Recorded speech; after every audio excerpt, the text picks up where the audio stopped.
એક મોટા સમાચાર અત્યારે સામે આવી રહ્યા છે પંચમહાલથી કે જ્યાં પંચમહાલના પાવાગઢ ખાતે ગુડ્સ રોપવેનો તાર તૂટ્યો છે।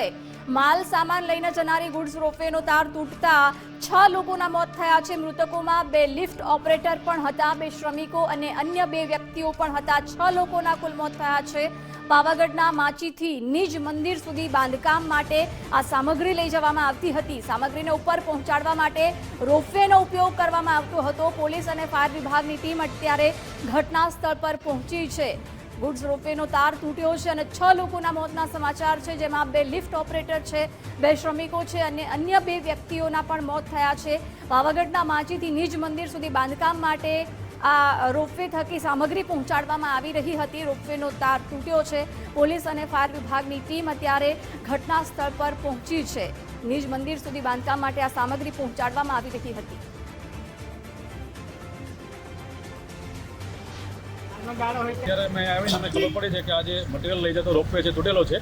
પ્રાથમિક દ્રષ્ટિએ એવું જાણવા મળેલું છે કે ટોટલ 6 લોકોના મૃત્યુ થયેલા છે। આગળની તપાસ ચાલુ છે। અત્યારે સામાન્ય છે, જેટલા માણસો છે એની ડેડ બોડી આજે એક્સપાયર થઈ ગયા છે, એની ડેડ બોડી હોસ્પિટલમાં રવાના કરાવેલી છે અને અહીંયા બીજું કંઈ છે નહીં। અત્યારે પેસેન્જર રોપવે પણ અત્યારે બંધ છે પવનના કારણે, અને અમે હાલમાં એમને સૂચના આપેલી છે જ્યાં સુધી બીજી કોઈ સૂચના એમને ન આપવામાં આવે ત્યાં સુધી પેસેન્જર રોપવે પણ ચાલુ કરવો નહીં। ન્યૂઝરૂમથી સહયોગી વિકાસ પણ જોડાઈ ગયા છે। વિકાસ, પાવાગઢ ખાતે રોપવેનો તાર તૂટતા અત્યારે 6 લોકોના મોતના સમાચાર મળી રહ્યા છે, શું વધુ વિગતો છે?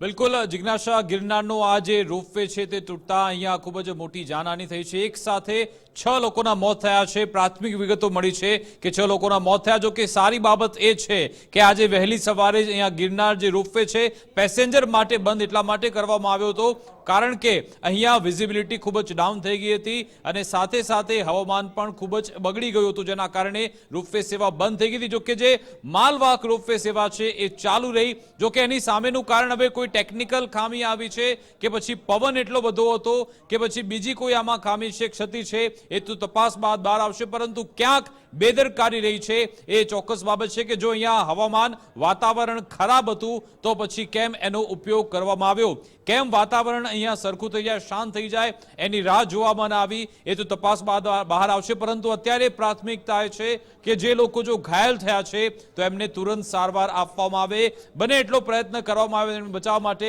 અહીંયા ક્યાં બેદરકારી દાખવવામાં આવી એ જાણવી પણ ખૂબ જ જરૂરી છે। અગાઉ પણ ભૂતકાળમાં રોપવે તૂટવાનો આવો ગંભીર બનાવ બની ચૂક્યો છે, એમાંથી પણ જાણે કે કોઈ સબક લેવામાં ન આવ્યો હોય એવું અહીંયાથી સીધી રીતે ફલિત થઈ રહ્યું છે।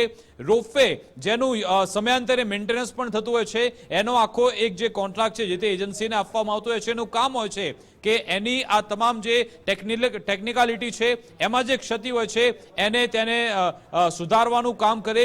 જો એમાં બેદરકારી દાખવવામાં આવી હોય તો એને રિપેરિંગ કરવામાં આવે, સાથે સાથે સમયાંતરે એનું એક આખું અપ ટુ ડેટ ચેકલિસ્ટ પણ આવતું હોય છે કે ભાઈ આમાં આ આખો એનો ડિટેલ SOP છે એ પ્રમાણે એનું રિપેરિંગ થયું છે કે કેમ, એની મરામત કરવામાં આવી છે, સમારકામ થયું છે કે કેમ, એનું બધું જ તપાસવામાં આવતું હોય છે। પરંતુ અહીંયા ક્યાંક એવી બેદરકારી છે અથવા તો પછી એટલો બધો પવન હતો જેના કારણે આ સ્થિતિ સર્જાઈ છે। આ ત્યાંના પ્રારંભિક દ્રશ્યો સામે આવ્યા જ્યારે એ રોપવેનો કેટલોક ભાગ તૂટ્યો, તુરંત જ ફાયર વિભાગની ટીમ, પોલીસની ટીમ પહોંચી ગઈ, સ્થાનિક લોકો પણ પહોંચી ગયા હતા અને લોકોને બચાવવાનો પ્રયત્ન કર્યો। અત્યારે ત્યાં ચારે બાજુ અત્યારે કાટમાળ અત્યારે ત્યાં છે।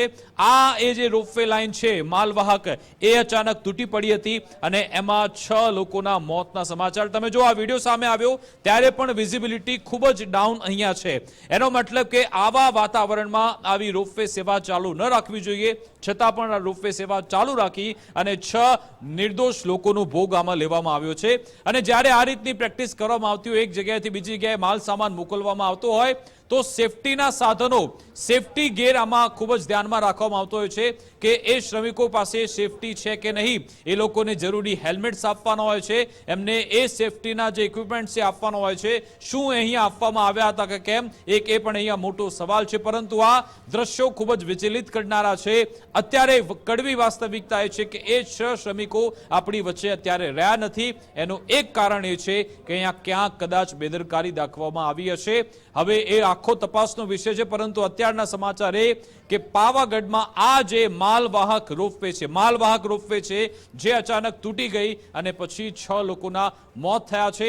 એ 6 લોકો કોણ છે એની તમામ વિગતવાર સત્તાવાર આપવામાં આવશે કે પછી ત્યાં આસપાસના લોકો હતા, અહીંયા સાઇટ્સ પર કામ કરનાર લોકો હતા કે પછી બીજા સામાન્ય લોકો હતા, એ વિશે અહીંયાના તંત્ર તરફથી જાણકારી આપવામાં આવશે. આપણે ત્યાંના સ્થાનિક લોકોનો સંપર્ક કરવાનો પણ પ્રયત્ન કરીશું કે આખરે હવે ત્યાં શું કામગીરી થઈ રહી છે, તંત્ર તરફથી શું કરવામાં આવી રહ્યું છે, પરંતુ અહીંયા 6 લોકોના મોત થઈ ગયા છે. પાવાગઢની જે માલવાહક રોપવે સેવા છે તેમાં બનાવ બન્યો છે.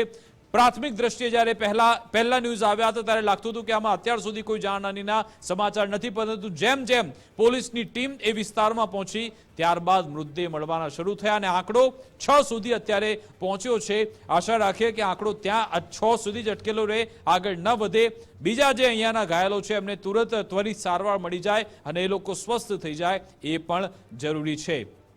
જ્યારે પણ આવા મોટા ઇક્વિપમેન્ટ્સ હોય કે આવા મહાકાય સાધનો એમની સાથે જ્યારે કામ લેવાનું હોય એમાં સમયાંતરે તમારે એની એસઓપી પ્રમાણે તેનું મેન્ટેનન્સ કરવાનું હોય છે, પરંતુ ઘણી બધી એવી જગ્યાઓ છે કે જ્યાં આવા જે નિયમો છે એને સાઈડમાં મૂકી દેવામાં આવતા હોય છે. આપણી સાથે અહીંયાના ધારાસભ્ય હાલોલના ધારાસભ્ય જોડાઈ ગયા છે, એમની સાથે વાત કરીએ. સાહેબ, ગુજરાત ફર્સ્ટમાં આપનું સ્વાગત છે. આ પંચમહાલમાં માફ કરજો, આજે અહીંયા માલવાહક રોપવે જે આખી સેવા તૂટી ગઈ એનું શું કારણ સામે આવ્યું છે, આપના સુધી કઈ કઈ વિગતો પહોંચી છે? આ ખૂબ જ દુઃખદ ઘટના બની છે અને અમે તો ગણપતિજીના વિસર્જનમાં હતા અને માહિતી મળી એટલે અમે તાત્કાલિક સ્થળ ઉપર બી પહોંચી ગયા અને ત્યાં આગળ જે આ લોડિંગ રોપવે છે એની ટ્રોલીમાં સામાન લઈને ટ્રોલી ઉપર જતી હતી, એમાં 6 લોકો હતા જે સામાનની સાથે. એટલે એકદમ એનો અત્યારે પ્રાથમિક જે માહિતી મળી છે એમના કહેવા મુજબ કે એનો રોપ તૂટ્યો અને આખી ટ્રોલી નીચે આવી થાંભલા સાથે અથડાઈ અને એમાં 6 જણ સવાર હતા એ બધા ગુજરી ગયા. ખૂબ દુઃખદ ઘટના બની છે. અચ્છા સાહેબ, આજે જે સામાન્ય મુસાફરો છે એમના માટે રોપવે સેવા બંધ રાખવામાં આવી હતી, તો પછી આ માલવાહક રોપવે સેવા કેમ ચાલુ હતી એ પણ એક તપાસનો વિષય છે. અત્યારે પ્રાથમિક દ્રષ્ટિએ જે આ ઘટના બની છે એમાં અત્યારે રેસ્ક્યુની કામગીરી કરી અને બધાને અત્યારે જે 6 જણ ગુજરી ગયા એમને સબ ડિસ્ટ્રિક્ટ હોસ્પિટલ અત્યારે લાવ્યા છે. હું પણ સાથે જ છું, સ્થળ ઉપર હતો અને અત્યારે એ લોકોને અહીંયા લઈને આવ્યા છે. એટલે પ્રાથમિક દ્રષ્ટિએ રોપના કારણે થયું છે, પણ આગળ એની જ્યારે આ લોકો ઇન્ક્વાયરી કરશે ત્યારે એક્ઝેક્ટ માહિતી ખ્યાલ આવશે. સાહેબ, કેટલો આંકડો સામે આવ્યો છે કે કેટલા લોકો ઘાયલો છે અને કેટલા લોકોના મૃતદેહ અહીંયાથી મળ્યા છે, કેટલા લોકોને આ ઘટનાની અસર થઈ છે?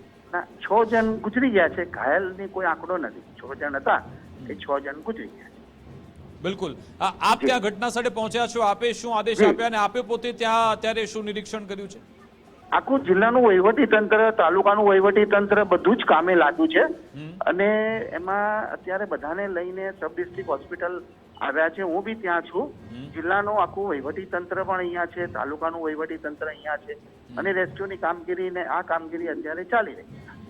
અચ્છા, આપ સાહેબ, આપને શું કહેવામાં આવ્યું કે વાતાવરણના કારણે આ સ્થિતિ થઈ કે પછી ટેકનિકલ ખામી કે બીજું કોઈ અન્ય કારણ છે એ સામે આવ્યું છે?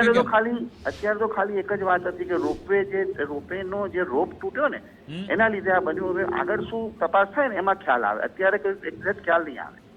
બિલકુલ, આભાર સાહેબ અમારી સાથે જોડા બદલ, વાતચીત કરવા બદલ. તો ધારાસભ્ય કહી રહ્યા છે જયદર્શસિંહજી કે અહીંયા 6 લોકોના મોત થયા છે, બાકીના જે ઘાયલો છે એમને તાત્કાલિક સારવાર મળે એ માટેના પ્રયત્નો કરવામાં આવે છે. જે રોપ અહીંયા તૂટ્યો હતો એના કારણે એક સાથે જે ટ્રોલીમાં સવાર લોકો હતા એમના મોત થયા છે. અન્ય જ્યારે નીચે લોકો પછડાયા ત્યારે પણ કેટલા લોકો સાથે આ દુર્ઘટના થઈ હતી, એમાં ટોટલ 6 લોકોના મોત થઈ ગયા છે.